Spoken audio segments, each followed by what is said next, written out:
Assalamualaikum warahmatullahi wabarakatuh, Tribuners. Jumpa lagi di live report on the spot Tribun Timur yang akan terus mengabarkan berita atau peristiwa-peristiwa menarik di 24 kabupaten kota se-Sulawesi Selatan. Untuk edisi Jumat 5 November 2021 ini kita akan terhubung dengan jurnalis Tribun Timur yang berada di Kota Makassar dan juga dari Kabupaten Maros. Untuk berita pertama kita langsung ke jurnalis Tribun Timur yang berada di Kota Makassar, ada Siti Aminah. Assalamualaikum Siti Aminah. Assalamualaikum Kak. Ya, Tribuners, Siti Aminah akan mengabarkan terkait pembelajaran tatap muka yang saat ini sudah berlangsung di Kota Makassar. Seperti kita ketahui bersama, untuk PTM atau pembelajaran tatap muka di Kota Makassar sudah bisa berlangsung lantaran Kota Makassar sudah masuk dalam level 2 PPKM atau pembatasan aktivitas kegiatan masyarakat.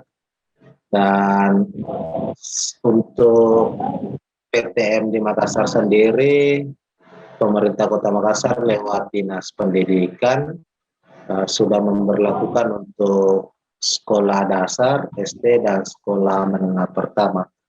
Ya, Mina, untuk PTM di Makassar sendiri, saat bagaimana gambarannya dan situasi yang sudah berlangsung di sekolah-sekolah yang saudara pantau sendiri?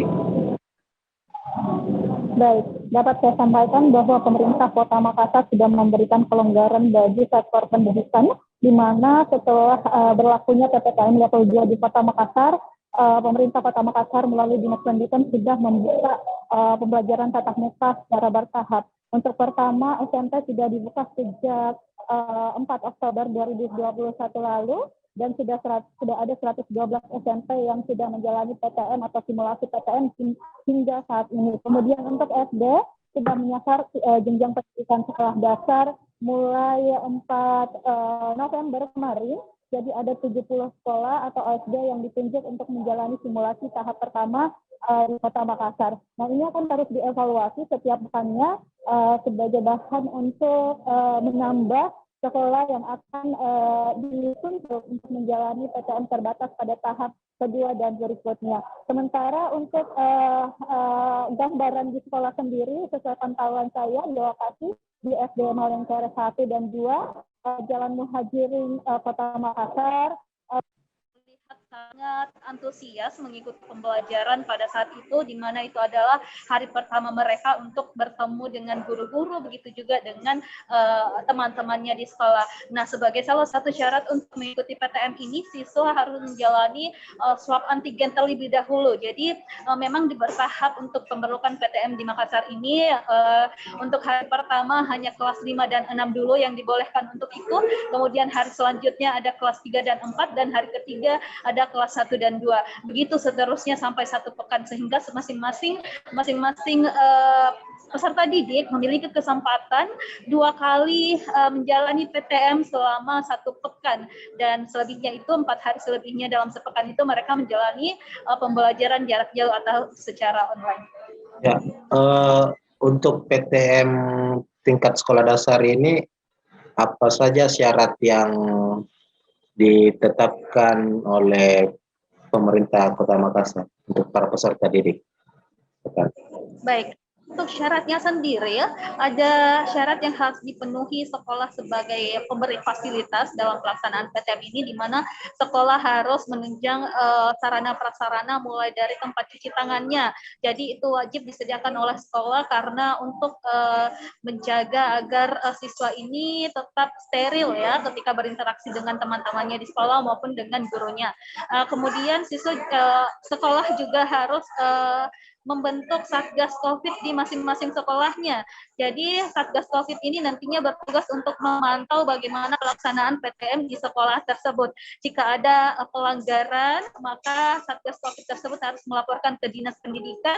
Kemudian Dinas Pendidikan akan menindaklanjuti berupa teguran lisan, dan kemudian jika ditemukan berkali-kali melanggar, maka akan ditegur, ada sanksi tertulisnya dari Dinas Pendidikan. Kemudian syarat untuk siswa sendiri, nah ini yang paling penting, orang tua harus memberikan izin kepada anaknya untuk menjalani PTM. Jika tidak ada izin sama sekali dari orang tua, maka PTM tidak boleh dilakukan. Anak tersebut, maksud saya, tidak boleh mengikuti PTM. Dan ketika sudah ada izin dari orang tua, maka siswa tersebut tentunya harus bersedia mengikuti swab antigen yang sebagai syarat wajib untuk mengikuti PTM sebelum masuk sekolah. Nah, kalau ada didapatkan reaksi positif dari hasil antigen tersebut, maka siswa tersebut tidak dibolehkan untuk masuk kelas. Seperti itu. Ya, di Kota Makassar sendiri kan untuk PTM-nya sudah berlaku di tingkat SMP dan SD yang sudah berlaku juga. Adakah rencana untuk tingkat TK atau pendidikan anak usia dini, kapan kira-kira rencana PTM akan diberlakukan untuk tingkat ini, rekanannya? Baik, seperti yang saya sampaikan tadi, bahwa PTM ini tentunya dilakukan secara bertahap, mulai dari SMP, kemudian SD, dan akhirnya nanti di akhir akan menyasar pendidikan anak usia dini juga. Namun untuk pendidikan anak usia dini itu akan dimulai pada Desember mendatang. Cuman ada pengetatan atau pihak sekolah harus betul-betul mengawasi siswa PAUD, karena ini kan masih usia dini ya, umurnya masih sekitar 4-6 tahun, jadi mereka perlu betul-betul mengawasi anak didiknya. Syaratnya bagi PAUD sendiri itu hanya 5 orang dalam kelas, seperti itu. Tapi untuk PAUD sendiri tidak diwajibkan untuk menjalani swab antigen. Seperti itu. Ya, untuk menggambarkan secara jelas terkait pembelajaran tatap muka, rekan kita SITEM ini juga sudah mewawancarai langsung Sekretaris Dinas Pendidikan Kota Makassar, Amalia Malik. Berikut video rekaman. Jadi hari ini kita mulai pelaksanaan PTM terbatas dan untuk Kecamatan Tamalate ada 5 sekolah, 3 sekolah negeri dan 2 sekolah swasta. Dan sekarang ini kita berada di sekolah di SD Malingkeri 2 ya, 1 dan 2. Jadi ini kompleks. Pelaksanaan kita sebelum memasuki ruang kelas, memang anak-anak dan peserta didik dan tenaga pendidik, tenaga pendidikan itu harus tetap di-swab ya, karena kita bisa lebih awal men-screening anak-anak kita supaya nantinya ya kita bisa tahu ya. Dan alhamdulillah ini sudah berjalan, prosesnya juga berjalan dengan baik, anak-anak bisa dikunci pelaksanaan swabnya, dan sampai saat ini alhamdulillah anak-anak sudah dalam keadaan sehat dan sudah memasuki ruang kelas. Untuk tahap kedua mungkin Bu, rencananya kapan untuk penambahan sekolah lagi? Kedua itu resmi lagi, jadi kita tambah lagi sekolah 70 ya, untuk 15 kecamatan. Kalau besok ini dilaksanakan anak kelas 34 ya, hari ini anak kelas 65, besok kelas 34, dan lusa hari Sabtu itu anak kelas 12. Kalau untuk tahap 1 berapa Bu sekolah? 70 juga. Untuk memastikan nantinya tidak ada penyebaran virus corona di lingkungan sekolah seperti apa Bu? Ya, dengan ini kita lebih awal ya, memang kita melakukan pemeriksaan swab, dan Satgas COVID di sekolah itu harus betul-betul melaksanakan tugasnya, melakukan pengawasan untuk pelaksanaan selama proses pembelajaran. Jadi kami meminta kepala UPSS untuk betul-betul melakukan pengawasan sehingga pelaksanaan ini bisa berjalan seterusnya. Kita ada kluster baru. Bagi sekolah yang melanggar mungkin Bu, adakah sanksi yang akan diberikan? Ya, jadi kita juga ada namanya Satgas Panser. Satgas Panser itu melakukan pengawasan ke sekolah-sekolah yang melaksanakan PTM. apabila ada sekolah yang kita temukan melanggar prokes, tidak melaksanakan prokes, maka sekolah itu akan diberikan sanksi. Ya, sanksinya itu ya yang menjadi adalah kepala sekolah, karena kepala sekolah yang harus betul-betul mengawasi Satgas COVID-nya untuk bisa melaksanakan hal tersebut. Ya, demikian penjelasan dari Sekretaris Dinas Pendidikan Kota Makassar, Amalia Malik, terkait dengan perkembangan pelaksanaan pembelajaran tatap muka di Kota Makassar, dan tentu kita terus berharap bahwa PTM yang diselenggarakan oleh pemerintah Kota Makassar dalam hal ini masih tahap uji coba atau tahap pertama untuk tingkat sekolah dasar dan sekolah menengah pertama atau SMP bisa berlangsung dengan lancar dan tanpa menimbulkan klaster penyebaran COVID ke depan. Terima kasih kepada rekan Siti Amina atas laporannya dari Kota Makassar. Sehat selalu dan tetap jaga kesehatan. Ya, Tribuners, selanjutnya kita akan bergeser ke Kabupaten Maros. Namun sebelumnya kita saksikan dulu jeda yang satu.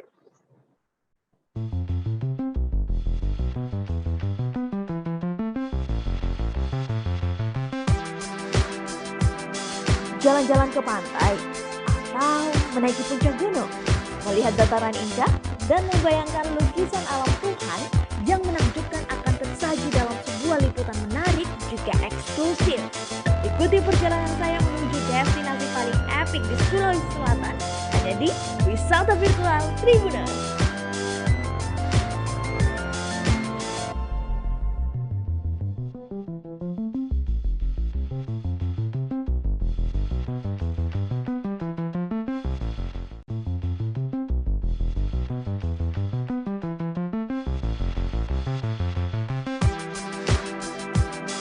Jalan-jalan ke pantai atau menaiki puncak gunung, melihat dataran indah dan membayangkan lukisan alam Tuhan yang menakjubkan akan tersaji dalam sebuah liputan menarik juga eksklusif. Ikuti perjalanan saya menuju destinasi paling epik di Sulawesi Selatan, hanya di Wisata Virtual Tribuners.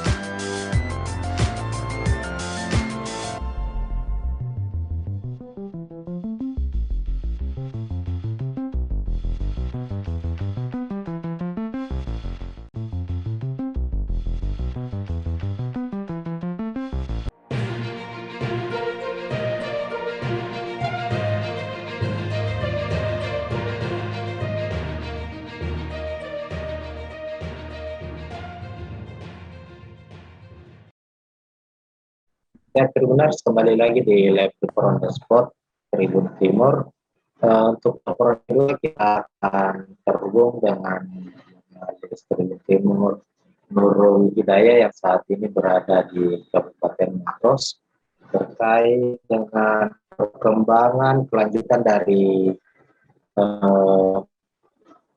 aturan baru yang dibuat oleh pemerintah pusat yang mengatur terkait dengan perjalanan para penumpang udara namanya. Rekan kita Nurul Hidayah akan melaporkan situasi penumpang di Bandara Internasional Sultan Hasanuddin dengan pemberlakuan baru, yakni penggunaan swab antigen untuk para penumpang menggantikan kewajiban sebelumnya yakni harus PCR. Selamat siang rekan Nurul Hidayah. Siang rekan Alfian. Ya, rekan Nurul, bagaimana persyaratan penerbangan terbaru di Bandara Internasional Sultan Hasanuddin sendiri sejauh ini? Baik, Tribuners, ada kabar baik bagi para masyarakat yang ingin melakukan perjalanan menggunakan moda transportasi udara, di mana berdasarkan surat edaran Kementerian Nomor 96 Tahun 2021 ini terdapat kelonggaran aturan perjalanan yang baru. Jadi sebelumnya itu bagi penumpang yang ingin menuju Pulau Bali, ini meskipun mereka telah melakukan vaksinasi tahap kedua, ini wajib menyertakan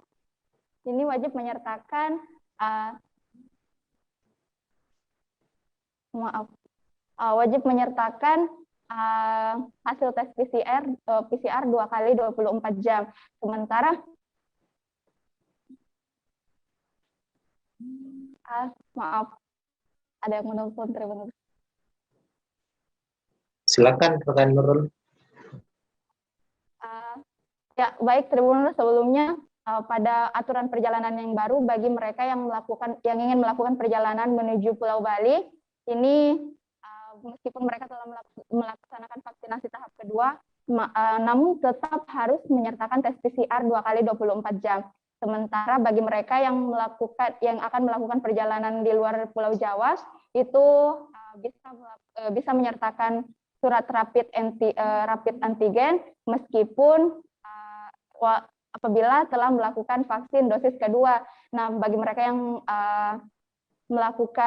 mereka yang baru melakukan vaksinasi dosis pertama itu yang wajib menyertakan rapid PCR 2 kali 24 jam. Nah, di aturan terbaru ini bagi mereka yang akan melakukan perjalanan menuju Pulau Bali ini, apabila mereka telah melaksanakan vaksinasi dosis kedua, itu bisa melampirkan rapid antigen saja. Namun bagi mereka yang baru melakukan vaksin dosis pertama itu wajib menyertakan rapid PCR 3 kali 24 jam. Sementara bagi mereka yang akan melaksanakan perjalanan menuju daerah di luar Bali dan Jawa, itu cukup menyertakan rapid antigen saja yang sampelnya diambil 1 kali 24 jam. Untuk anak usia 12 tahun sendiri, apakah sudah mendapatkan izin untuk menggunakan moda transportasi udara? Baik Tribuners, diketahui sebelumnya anak di bawah 12 tahun itu masih tidak diizinkan untuk melakukan perjalanan. Namun di persyaratan terbaru ini, anak umur 12 tahun sudah bisa melakukan perjalanan didampingi oleh orang tua maupun saudara, dibuktikan dengan kartu keluarga. Tak hanya itu, bagi anak umur di bawah 12 tahun ini tidak wajib vaksin, namun bagi mereka yang akan menuju Pulau Jawa atau Bali ini wajib menyertakan rapid RT-PCR yang sampelnya diambil 3 kali 24 jam. Sementara yang anak 12 tahun yang akan melakukan perjalanan menuju luar Bali itu hanya cukup menyertakan rapid antigen 1 kali 24 jam saja. Ya, dengan perubahan persyaratan penerbangan ini, apakah itu berdampak dengan jumlah penumpang di Bandara Sultan Hasanuddin Rekan Nurul Hidayah? Iya, memang dari pantauan langsung saya dari bandara kemarin itu sudah cukup ramai, dan juga diakui oleh ADM Angkasa Pura I Bandara Internasional Sultan Hasanuddin itu ada kenaikan sekitar 30% untuk jumlah penumpang yang biasanya hanya berkisar 19.000 saja, kini meningkat di kisaran 25.000 per harinya. Tak hanya itu, jumlah pergerakan pesawat juga meningkat mencapai 220 pergerakan tiap harinya dengan tujuan yang paling banyak yakni Jakarta, Surabaya, Kendari, Yogyakarta, dan daerah timur Sorong yakni Manokwari. Ya, untuk lebih jelasnya terkait dengan dampak dari perubahan persyaratan penerbangan, rekan Nurul Hidayah juga sudah mau wawancara langsung dengan Airport Deputy Manager Angkasa Pura I Imade Darmawan. Berikut kita wawancaranya. Surat edaran Menteri Perhubungan yang terbaru ini ya, yang diterbitkan tanggal 2 November tahun 2021, surat edaran nomor 96 itu ada kemudahan bagi calon penumpang pesawat udara yang menyatakan di mana perjalanan antar Pulau Jawa dan Bali atau menuju Pulau Jawa dan Bali, kemudian keluar Pulau Jawa dan Bali itu kalau sudah vaksin pertama itu wajib melengkapi dokumen kesehatan dengan rapid test PCR ya, yang berlaku selama 3 hari dari surat tersebut dikeluarkan. Kemudian kalau calon penumpang itu sudah melakukan vaksin dosis 2, itu bisa melampirkan dokumen kesehatan dengan tes antigen yang diambil 1 hari sebelum keberangkatan. Untuk pengawasannya di bandara sendiri Pak, gimana Pak? Apakah ada ditemukan pelaku perjalanan yang tidak dilengkapi persyaratan itu Pak? Ada beberapa penumpang yang memang tidak sesuai, ya, tidak sesuai. Terus kita arahkan ke klinik kesehatan pelabuhan. Ya, biasanya kalau penumpang yang tidak sesuai dengan persyaratan dokumen kesehatan penerbangan itu ditolak untuk dilakukan perjalanan penerbangan selanjutnya. Apakah ada sanksi Pak untuk mereka Pak? Untuk sampai saat ini belum ada sanksinya karena memang kita filternya di depan sebelum pintu masuk area check-in, area pelaporan ke maskapai. Pak, terkait dengan aturan yang masih sering berubah-ubah Pak, bagaimana Pak dengan pergerakan penumpang sendiri di bandara Pak? Ya, alhamdulillah dengan adanya aturan terbaru ini, SE Kementerian Perhubungan nomor 96 ini, penumpang sudah mulai bergeliat, ya, sudah menunjukkan sedikit lonjakan penumpang, khususnya di Bandara Udara Sultan Hasanuddin Makassar. Ada sekitar 30% meningkat dari sebelum terbitnya surat edaran 96 ini. Pak, ini rencananya mau kemana Pak? Jakarta Pak. Mau ke Jakarta? Iya. Di Makassar kerja ya Pak? Kerja ya, di Sumarekon. Gimana Pak dengan ada aturan penurunan harga PCR lagi Pak? Iya, alhamdulillah sih. Jadi kita ke pulang kampung jadi enak sih. Nggak begitu mahal kayak kemarin kan. Itu ada peraturan vaksin pertama itu PCR, vaksin kedua itu antigen kan. Cuman harganya udah terjangkau lah. Sekarang ini mau PCR ya Pak? Bukan, kita antigen. Oh, antigen. Ya, demikian penjelasan dari manajer Angkasa Pura I terkait dengan dampak dari perubahan aturan perjalanan transportasi, utamanya transportasi pesawat di Bandara Sultan Hasanuddin. Ya, Tribuners, dengan berakhirnya laporan dari rekan Nurul Hidayah dari Kabupaten Maros, maka berakhir pula live report on the spot Tribun Timur untuk edisi kali ini. Namun tetap stay, tetap ikuti terus perkembangan peristiwa-peristiwa menarik lainnya dari 24 kabupaten kota Sulawesi Selatan lewat live report on the spot Tribun Timur yang akan hadir setiap harinya, tentu secara reguler, dan tayangan menarik lainnya di channel YouTube Tribun Timur. Dan akhir kata, tetap jaga kesehatan, mari menjaga jarak, menggunakan masker tentunya, dan tetap dukung program vaksinasi agar kita semua terhindar dari COVID-19. Assalamualaikum warahmatullahi wabarakatuh.